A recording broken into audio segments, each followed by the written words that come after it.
이 말을 하고 돌아가서 가만히 그 자매 마리아를 불러 말하되 선생님이 오셔서 너를 부르신다 하니 마리아가 이 말을 듣고 급히 일어나 예수께 나아가매 예수는 아직 마을로 들어오지 아니하시고 마르다가 맞이했던 곳에 그대로 계시더라.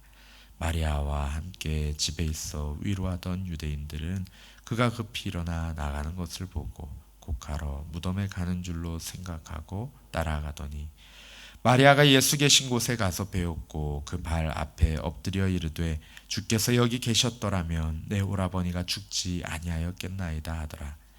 예수께서 그가 우는 것과 또 함께 온 유대인들이 우는 것을 보시고 심령에 비통히 여기시고 불쌍히 여기사 이르시되 그를 어디 두었느냐 이르되 주여 와서 보옵소서 하니 예수께서 눈물을 흘리시더라. 이에 유대인들이 말하되 보라 그를 얼마나 사랑하셨는가 하며 그중 어떤 이는 말하되 맹인의 눈을 뜨게 한 이 사람이 그 사람은 죽지 않게 할 수 없었더냐 하더라. 아멘. 나사로의 죽음으로 인해서 실망하고 낙심한 마르다를 위로하시고 부활의 소망을 주신 주님께서 이제는 마리아를 부르십니다. 특히 오늘 본문은 100마디 말보다 따뜻하고 사랑이 가득 담긴 주님의 눈물을 그립니다. 오늘 말씀 가운데 마리아가 우는 것을 보시며 심령에 비통히 여기시고 불쌍히 여기시며 함께 눈물을 흘리신 주님의 위로가 저와 우리 성도님들 가운데 함께 하기를 소망합니다. 앞에 본문에서 예수님은 마르다에게 나사로가 다시 살아날 것이라고 알리시고 또 자신이 부활이요 생명이니 나를 믿는 자는 죽어도 살겠고 살아도 믿는 자는 영원히 죽지 않으리라는 그 사실을 말씀하십니다. 그리고 마르다에게 이것을 내가 믿느냐라고 물으십니다. 마르다는 처음에는 마지막 날 부활 때에는 우리가 다시 살게 될 줄을 믿습니다라고 고백하지만 뒤이어서는 주는 그리스도시요 세상에 오시는 하나님의 아들이신 줄을 내가 믿습니다라고 신앙 고백을 합니다. 그리고 집으로 돌아가서 가만히 마리아를 불러서 예수님이 찾으신다고 이야기합니다. 29절 말씀에 보면은 마리아가 이 말을 듣고 급히 일어나 예수께 나아갔다라고 기록하고 있습니다. 수많은 유대인 조문객들이 곁에 있었고 또 곁에서 함께 울어주는 자들이 있었지만 마리아의 근원적인 슬픔을 만져줄 수 있는 자는 없었습니다. 슬픔은 나누면 반이 된다고 하지만 나누고 또 나누어도 완전히 슬픔이 없는 상태로 수렴하지는 않습니다. 군중 속의 고독감과 공허감에 사로잡혀 있던 마리아가 예수님께서 부르신다는 그 소리를 듣자마자 급히 일어나서 예수님께 나아갑니다. 오빠의 생명을 잃고 슬픔에 사로잡혀 있던 마리아의 영혼이 생명의 주인이 부르시는 그 소리에 바로 반응하고 있습니다. 급히라고 번역된 헬라어 타퀴라는 이 단어는 지체 없이 당장에 급히 허둥지둥 이런 뜻으로 쓰입니다. 마리아가 즉시 예수님이 부르신다는 그 소식에 반응한 것을 의미합니다. 그녀는 자신의 옷매무새가 어떤지 머리 손질을 했는지 세수를 했는지 이런 것들은 생각할 겨를 없이 바로 일어나서 뛰쳐나간 것입니다. 마리아가 자신이 처한 상황 속에 예수님이 오시기를 간절히 고대하고 있었음을 보여주는 증거입니다.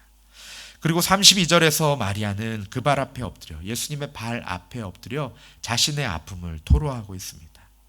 여기 엎드리다는 단어는 마치 쓰러지는 듯이 그분 앞에 엎드러진 것을 표현하는 말인데 사랑하는 예수님을 뵙는 순간 오빠 나사로를 잃은 슬픔과 늦게 온 예수님에 대한 원망과 또 여러 가지 감정들이 복받쳐서 그리했을 것입니다. 마리아는 예수님께 마르다와 같이 원망과 한탄의 말을 내뱉습니다. 주께서 여기 계셨더라면 내 오라버니가 죽지 아니하였겠나이다.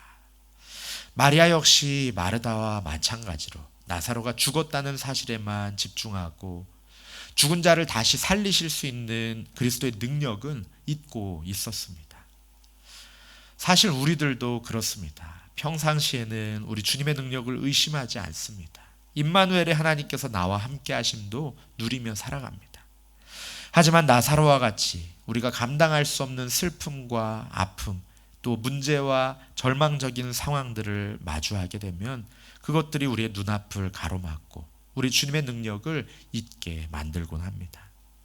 우주 만물을 지으시고 다스리시고 생명을 주관하시는, 생명의 길을 열어주시는 그 전능하신 주님께서 나와 함께 하시는 아버지라는 사실을 때로는 망각합니다. 하지만 그럴 때조차도 우리는 마리아처럼 우리를 부르시는 주님의 음성에 즉각 반응해야 합니다.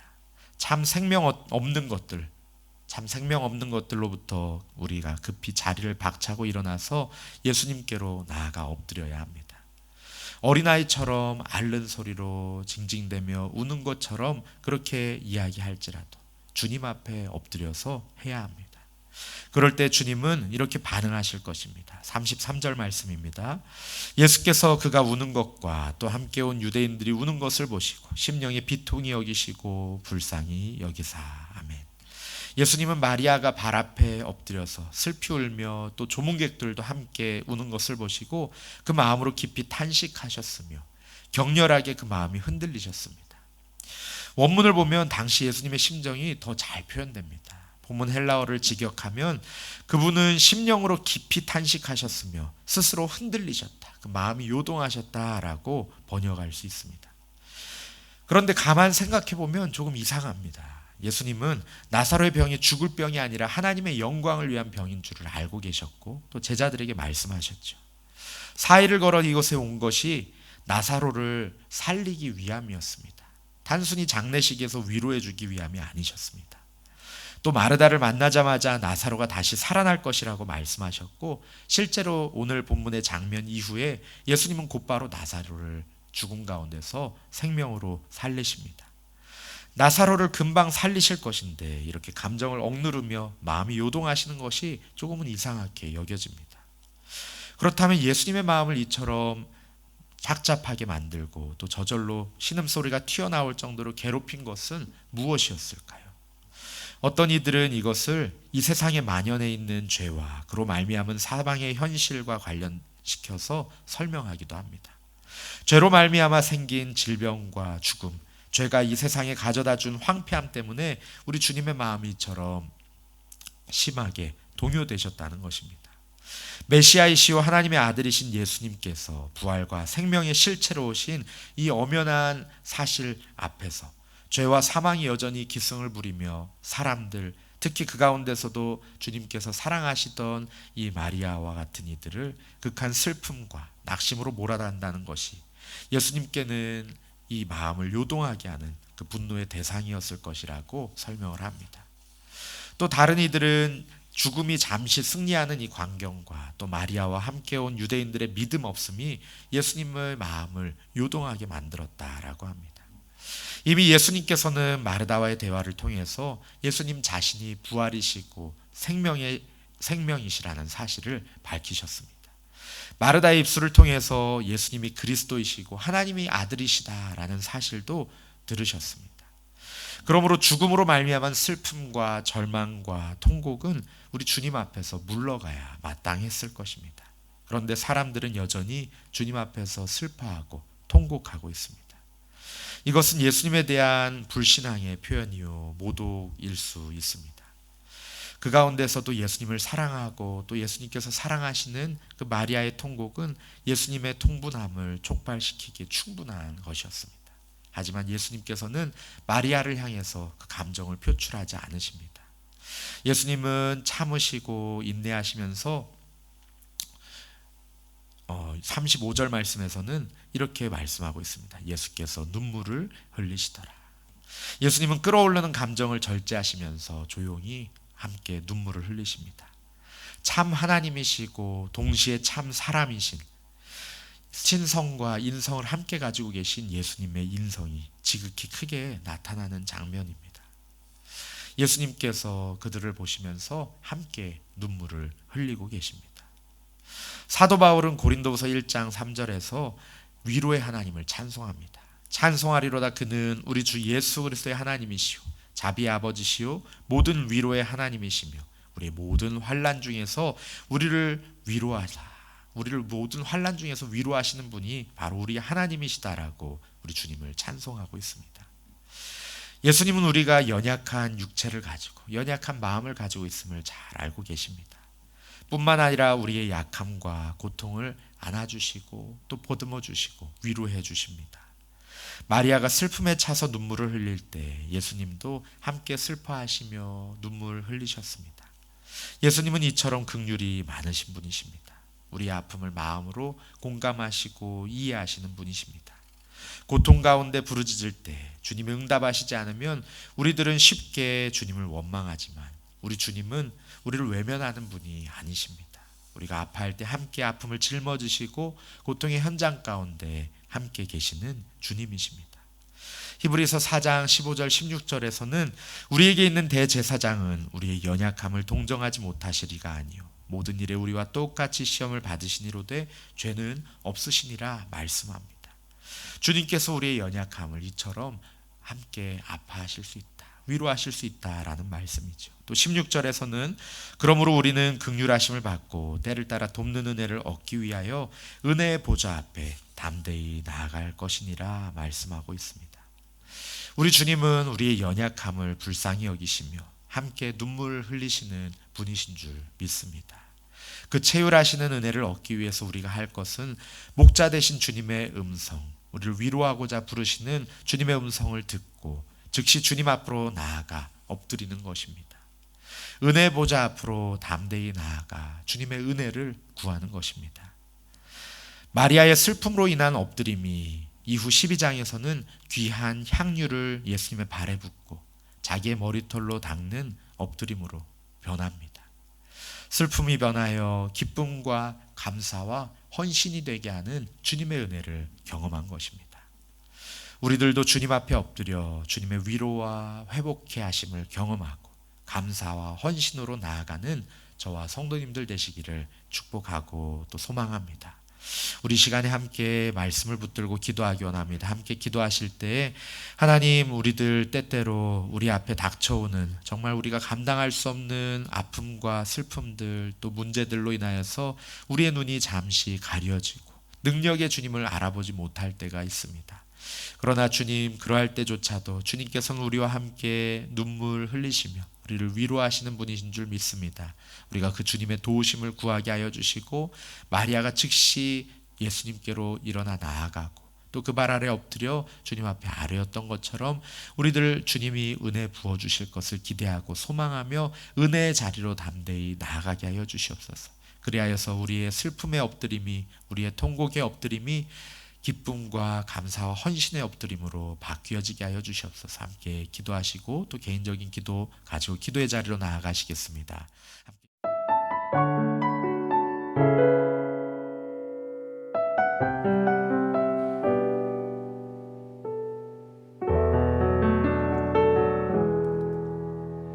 예수 나의 좋은 치료자,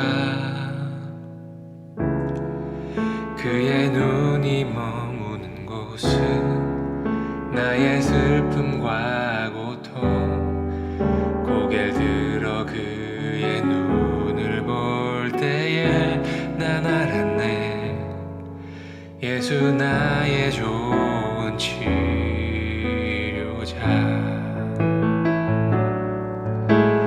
예수 나의 좋은 치료자,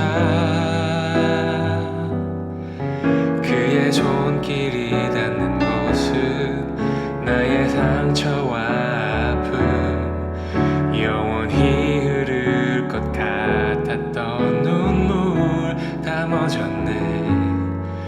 예수 나의 치료자,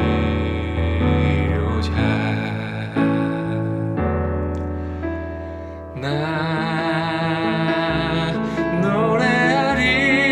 노래하리라. 전한 나를 돌아보신 구세주를 찬양해. 하늘 닿는 곳까지 내 손 들리라. 예수 나의 치료자, 예수 나의 좋은 치료자, 그의 손길이 닿는 곳은 나의 상처와 아픔, 영원히 흐를 것 같았던 눈물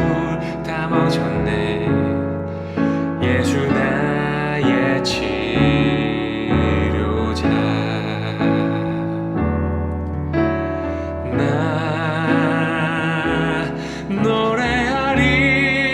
노래하리라 전한 나를 돌아보신 구세주를 찬양해 하늘 닿는 곳까지 내 손 들리라 예수 나의 치료자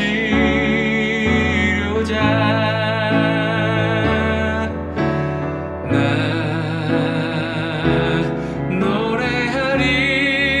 노래하리라 전한 나를 돌아보신 구세주를 찬양해 하늘 닿는 곳까지 내 손 들리라 예수 나의 치료자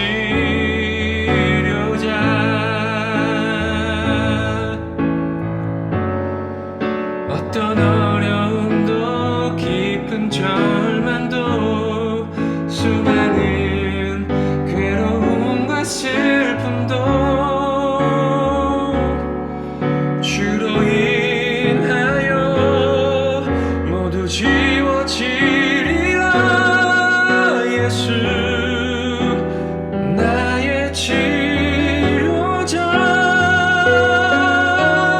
난 노래하리라 전한 나를 돌아보신 구세주를 찬양해 하늘 닿는 곳까지 내 손 들리라 예수 나의 치료자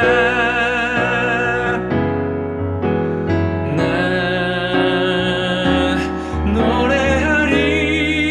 노래하리라 전한 나를 돌아보신 구세주를 찬양해 하늘 닿는 곳까지 내 손 들리라 예수 나의 치료자